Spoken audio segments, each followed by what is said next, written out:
पूछा, मैं अपने मित्र को कहना चाहूँगा कि हम पॉजिटिव ही डिबेट कर लेते हैं। आज पूरे दुनिया का एक परिदृश्य बदल गया है, सभी लोग एक तरह से पत्रकार हो गए हैं, सबके पास मोबाइल है और सरकार वेबसाइट जारी किया हुआ है कि आप ऑनलाइन भी शिकायत दर्ज कर सकते हैं, टैग कर सकते हैं आदरणीय मुख्यमंत्री जी को, गृह मंत्री जी को और तमाम लोगों को। पहली बात। दूसरी बात, मुख्यमंत्री जी कहते हैं कि सभी थानों में एक महिला हेल्प डेस्क होना चाहिए, जिसको पूरा कर लिया गया। फास्ट ट्रैक कोर्ट होना चाहिए, जिसको पूरा कर लिया गया है महिलाओं, ताकि महिला अपराध में कमी आ जाए। तीसरी बात, न्याय शास्त्र का ये विधान कहता है कि अगर कोई गलत कार्य कर रहा है तो उसके खिलाफ कठोर कार्रवाई हो, जो अच्छा कार्य कर रहा हो तो पुरस्कृत हो। निश्चित तौर पे भारतीय जनता पार्टी की पारदर्शी सरकार ये कार्य कर रही है। और दो एग्जाम्पल देना चाहूंगा मैं अपने समाजवादी पार्टी के मित्र को। पूरी दुनिया में कहीं नहीं होगा कि धारा 144 लगा हो और 500 असलहों के साथ 5 दिन तक 27 लोगों की हत्या की जाती हो। ये समाजवादी पार्टी की सरकार में मुख्तार अंसारी ने मऊ में करने का कार्य किया। भारतीय जनता पार्टी अगर किसी अपराधी माफिया की लिस्ट बनाती है तो उसमें सुधाकर सिंह भी हैं, उसमें गुड्डू सिंह भी हैं, गब्बर सिंह भी हैं, उधम सिंह भी हैं, सुधीर सिंह है, अभिषेक सिंह, बदन सिंह, योगेश, अजीत चौधरी, धर्मेंद्र, निहाल, राजन तिवारी, विनोद उपाध्याय, रिजवान जहीर, दिलीप मिश्रा, अनुपम दुबे, बड़ी लंबी लिस्ट है। कहीं कोई जाति धर्म बढ़, लेकिन मैं चुनौती देकर पूछना चाहता हूं, मैं चुनौती देकर पूछना चाहता हूं कि शिवपाल यादव, उमाकांत यादव, रमाकांत यादव, कमला यादव, दुर्गा यादव, राम प्रताप यादव, डीपी यादव, जोगेंद्र यादव, दीप नारायण यादव, गुलशन यादव, राम यादव, इन पर क्या कार्रवाई आपने किया? आपने क्यों नहीं कार्रवाई किया मुख्तार अंसारी के ऊपर, जब 5 दिन तक धारा 144 रहते हुए ऐसा कार्य किया? जब बुलंदशहर में एक दुष्कर्म होता है, एक परिवार को बंधक बना के उसकी बेटी, उसकी बहन के साथ आबरू लूटे जाते हैं, एक एक करके सुन लेते हैं। मैं सबसे निवेदन करता हूं कि एक एक करके सुनेंगे तो बात राजनीति है। निश्चित तौर पे इंद्रजीत ने बहुत अच्छी बात कही, इंद्रजीत जी की बात से मैं सहमत हूं। सबको मिलकर इस तरह की कार्रवाई करनी चाहिए। नहीं तो ये बताइए, क्या अंबेडकर नगर में भी बुलडोजर गरजेगा? एसएन सिंह जी, क्या अंबेडकर नगर में भी बुलडोजर गरजेगा? बहुत आपने इसके पहले भी सवाल पूछा था, मैंने कहा बुलडोजर की कार्रवाई कहीं भेदभाव देख के नहीं, बुलडोजर की कार्रवाई विधि सम्मत होती है। अगर ये लगता है कि बुलडोजर की कार्रवाई कहीं विधि सम्मत नहीं हुई है तो वो कोर्ट के शरण में जा सकते हैं, और आवश्यकता लगा और कोई भी इसमें विधि सम्मत चीजें नहीं होंगी तो बुलडोजर की कार्रवाई होगी। जब एनआरसी पर और सीए पर पूरे देश में पत्थरबाजी हो रही थी, भारतीय जनता पार्टी की उत्तर प्रदेश की सरकार पूज्य योगी आदित्यनाथ जी ने कानपुर के छोटे दंगे पे कहा कि जो भी सरकारी संपत्तियों को नुकसान पहुंचाएगा हम उस पर बुलडोजर चलाएंगे, और जो सरकारी संपत्तियों पर नुकसान किया उस पर बुलडोजर चला। पारदर्शिता देखिए, अगर माइक हटाने का कार्य किया जाता है तो सभी धर्मों के लिए किया जाता है। इसलिए उत्तर प्रदेश की जनता, धर्म नहीं, उत्तर प्रदेश की जनता को लगता है ऐसी सरकार चाहिए जो धर्म देखकर नहीं, चूंकि अपराधी की जात नहीं होती है। अपराधी किसी भी बहन बेटी के साथ वही कर्म करेगा जो किसी दूसरे धर्म वाले के साथ करेगा। प्रियंका गुप्ता जी, अपराध पर एक्शन होता है अगर आवश्यकता पड़ी, ये कह रहे हैं बीजेपी के प्रवक्ता। तो सवाल ये कि सहूलियत की राजनीति कौन कर रहा है? मैं इनसे यहाँ ये पूछ रही हूँ कि आज यहाँ डिस्कशन किस बात पे हो रहा है?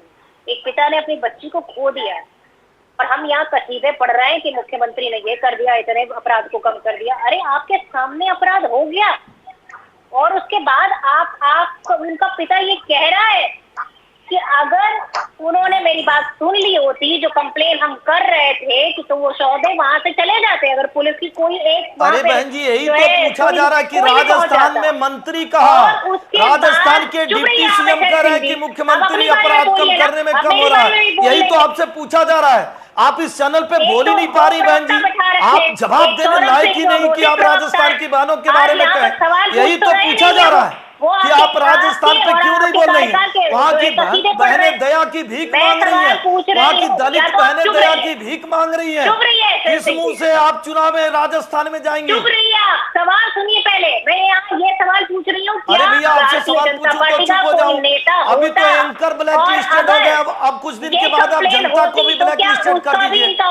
एंकर ब्लैक लिस्टेड हो जाएंगे, फिर एसएन सिंह ब्लैक लिस्टेड हो जाएंगे, फिर जनता को भी ब्लैक लिस्टेड कर दीजिए।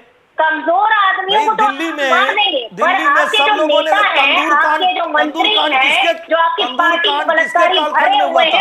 तंदूर कांड किसके कालखंड में हुआ था?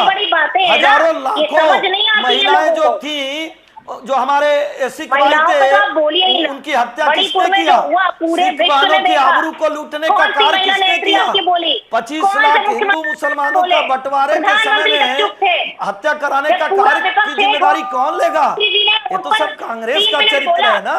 ये हालत है आपकी भारतीय जनता पार्टी की सरकार की, जिसका चाल चरित्र चेहरा पूरे देश ने देखा। आज मेरा आपसे सवाल है, क्या अगर भारतीय जनता पार्टी का कोई नेता होगा तो क्या इनकाउंटर होगा? जवाब दीजिए बैठते यहाँ पे एसएन सिंह जी, सवाल पूछ रही हूँ मैं आपसे। भारतीय जनता पार्टी नहीं, कोई भी होगा, बहुत जिम्मेदारी से कह रहा हूँ। हुआ तो नहीं आज तक कभी। ये एंडरसन को विदेश भेजने का कार्य नहीं होता है।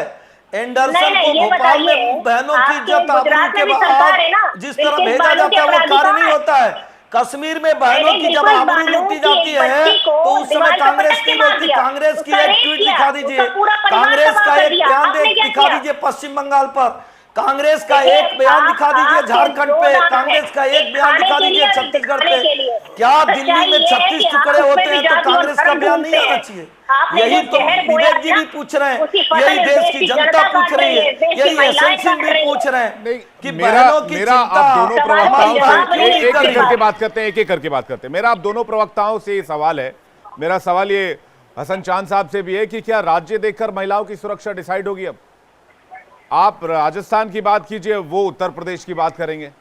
ऐसा कब तक चलेगा इस कोई देश में? एक हम ट्वीट तो कलेक्टिव दिखा डिसीजन दें। क्यों नहीं ले सकते हैं? कोई एक ट्वीट बिहार पे दिखा दे ये लोग। मैं एक सेकंड में आ रहा हूं सर, मैं आ रहा हूं।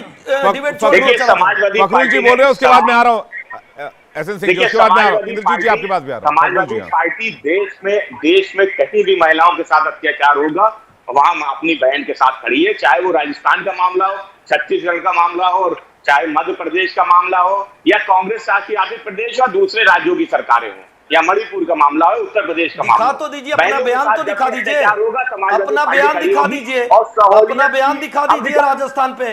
किस पे चाहिए? राजस्थान पे चाहिए? अपना बयान दिखा दीजिए राजस्थान पे, अखिलेश यादव जी का बयान दिखा दीजिए राजस्थान पे। मेरी तो यही चुनौती देता हूं आपको। पश्चिम बंगाल पर दिखा दीजिए, दिल्ली में 36 टुकड़े हुए, आप बयान दिखा दीजिए। दिल्ली के 36 टुकड़े पे बयान दिखा दीजिए, आप बयान तो दिखा दीजिए। एक एक करके लोग दूर में बोलेंगे, नहीं समझ में आता है। मैं तो देखिए, मैं तो क्या रिक्वेस्ट ही कर सकता हूँ।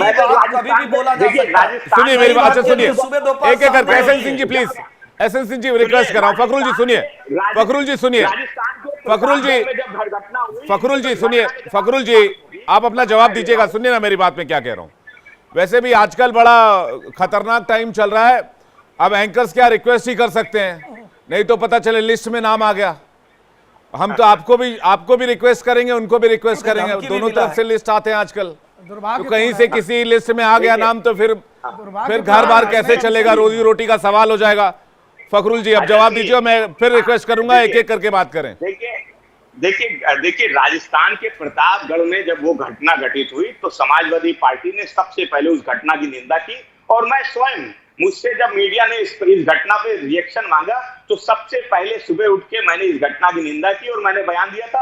और सिंह साहब, और वो सब रिकॉर्ड पे होता है, मैं सारी मीडिया को भेजता हूँ, इस चैनल के पास भी हमारा वो बयान होगा। इसलिए ये मत बताइए कि हम लोग किसी राजस्थान में महिलाओं को अलग देखते हो, उत्तर प्रदेश में अलग देखते, ऐसा कुछ नहीं। हम लोग सबके साथ करें, सहूलियत की राजनीति आप करते हो। जैसे आपने माफियाओं की लिस्ट अभी गिनवाई, लेकिन जो चंदा देने वाले बनारस के माफिया थे उनका नाम आपने नहीं लिया। क्यों? क्योंकि वो आपको 10 करोड़ रुपया चंदा देते हैं। जौनपुर वाले का आपने नाम नहीं लिया, माफियाओं की लिस्ट में आपने उनका नाम नहीं लिया। भाई ये सहूलियत की राजनीति क्यों करते हो भाई सिंह साहब? आप जब आपको मौका मिलेगा चंदा देने वाले माफियाओं का, उनका हटा दो, इनका हटा दो, इनका नाम नहीं लेना है।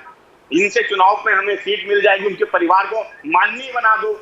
लेकिन देखिए, भारतीय जनता पार्टी इसी वजह से कानून व्यवस्था नहीं सुधर रही उत्तर प्रदेश की, क्योंकि उत्तर प्रदेश की कानून व्यवस्था सुधरी नहीं है, वो पटरी पर नहीं है। जब तक आप इस बात को स्वीकार नहीं करेंगे, आप उसमें सुधार कैसे करेंगे? इसलिए हम भारतीय जनता पार्टी के मित्र से इस बात को कहना चाहते हैं कि उत्तर प्रदेश आगे बढ़े, महिलाओं की सुरक्षा हो, यहाँ माँ बेटी सुरक्षित रहे, इसके लिए काम कीजिए। लेकिन उसके लिए पहले ये स्वीकार कीजिए कि उत्तर प्रदेश की कानून व्यवस्था वो बेहतर नहीं है। और ठीक है, इंद्रजीत जी कुछ कहना चाह रहे हैं। इंद्रजीत जी से एक रिएक्शन लेके फिर मैं एसएन सिंह जी के पास आ रहा हूं, चूंकि उनकी सरकार है तो फाइनल कमेंट उन्हीं का बनता है, और वो बताएं कि बेटियां कैसे सुरक्षित होंगी उत्तर प्रदेश में। इंद्रजीत जी पहले आपका जवाब। मेरे मित्र, मेरी बात कहने का अर्थ ये है, बीच में हम डिबेट में कई जगह भटक जाते हैं। मुद्दा केवल ये है कि हमारी बहन बेटी भारतवर्ष के किसी भी कोने में रह रही है, किसी भी जाति हो, किसी भी धर्म की हो, उसकी सुरक्षा हमारी अहम जिम्मेवारी बनती है। क्योंकि उस हर महिला के ऊपर हमारे को अपनी माता बहन का चेहरा नजर आना चाहिए, क्योंकि ये हमारी मातृशक्ति है। कहना ये है कि आपको ये सारे एनकाउंटर जो है, ये जितने भी हैं, ये कोई परमानेंट इलाज नहीं है। दहशत बहुत बड़ी चीज है। आप देखिए पुलिस वालों को 4 हाथ पैर नहीं होते हैं, उनकी वर्दी का खौफ होता है, और वर्दी का खौफ होता है, और एक वर्दी वाला 100 लोगों को अपने कंट्रोल कर लेता है। मेरा कहना सिर्फ ये है कि अगर सरकार सीरियस है और मैं एसएन सिंह जी से फाइनल कमेंट लेता हूं जी, रोकना चाहती है, एसएन सिंह जी, ये तो देखिए अफसोस की बात है और इस पर सवाल उठेंगे और आपकी सरकार को जवाब देना होगा। अंबेडकर नगर का ये हादसा काफी व्यथित करने वाला है, और न सिर्फ व्यथित करने वाला है एसएन सिंह जी, ये अपराधियों के अंदर इतनी हिम्मत की चलती साइकिल से दुपट्टा खींच लेना और लड़की की मौत हो जाना, ये हृदय विदारक है। इसको जितनी बार लोग चर्चा करेंगे उतनी बार तकलीफ होगी। सवाल यह है कि आखिर ऐसी घटनाओं पर संपूर्ण तौर पर लगाम लगाने के लिए क्या कवायद की जाएगी? देखिए विवेक जी, निश्चित तौर पे ऐसी घटनाओं पे लगाम लगाने के लिए सरकार प्रतिबद्ध है और सरकार कार्य कर रही है। वो पूर्ववत की सरकारें रही होंगी जो कार्य नहीं करती थी। पूर्ववत की सरकारों में जब बुलंदशहर का दुष्कर्म हुआ तो लोग कहे कि लड़के हैं, गलती हो जाती है। ये सरकार कार्रवाई करने का कार्य करती है, पहली बात। दूसरी बात, हमारे मित्र इंद्रजीत जी ने बहुत अच्छी बात कही, हम बहुत सारे ऐसे चीज़ों को ले आ रहे हैं कि आप शिकायत दर्ज कराइए, उस पर नहीं कार्रवाई होती है आप टैग कर दीजिए। मैं तो कहा आज सभी पत्रकार हैं, आज सोशल मीडिया है, आप उस पर डाल दीजिए। भारतीय जनता पार्टी की मेरे पास समय इतना ही था, सीमित समय है। आप सभी मेहमानों का बहुत बहुत शुक्रिया, आपने अपना कीमती वक्त निकाला। लेकिन आज हमें यह सोचना होगा कि महिलाओं की सुरक्षा की जिम्मेदारी क्या सिर्फ पुलिस वालों की है, क्या सिर्फ उन लोगों की है जो